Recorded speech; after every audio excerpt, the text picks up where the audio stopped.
Hello again and welcome to the 90-Day Tithe Challenge. It is such an honor to share and encourage with you again. I've been praying for you and I know and believe as we test God in the one thing that He says to us and encourages us to test Him in as we bring our tithe, that God is opening the floodgates of heaven and bringing blessing into our lives, into your life, and every aspect of our lives as we make Him, God, our priority. We make His church our priority, and I really believe as we build God's house, that He builds our house. And we see in the New Testament there's 5 parables about money, and I want to talk about 3 of those. In Luke 15, I want to encourage you to read these parables, maybe even after this video on your own time.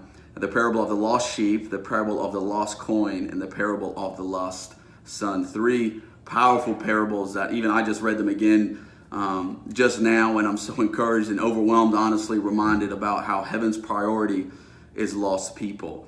And I want to encourage us in this as we talk about tithing, we talk about finances, and bringing God the first 10% of our income, and as we build God's house, be encouraged and reminded and understand that heaven's priority is lost people.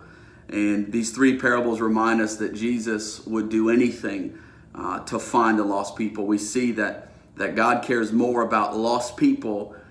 He's concerned with more about lost people than He is with saved people. And you can hear that and think, well, wait a second. Does He care about me? Does He love me? Of course He does. But now we understand that there's lost people that don't yet know how amazing this gospel is, how amazing His love and grace and mercy is. And I want to encourage you as we begin and walk through this tithing journey and begin to see God show Himself faithful to us. Be reminded that even through these 3 parables in Luke 15, I want to encourage you, like I said, to read them and be reminded that heaven's priority is lost people. And we see that begin to happen in our life, where heaven's not only heaven's priority is lost people, but my priority begins to become heaven's priority, which is lost people. And we know that God is using His church to seek and to save the lost, to reach this broken and hurting world, or we can find community in His church. We know that the church is the hope of the world. Be encouraged. I'm praying for you. I'm believing with you and for you. If you've seen God to be faithful, please let us know. We'd love to share your story. I'd love to hear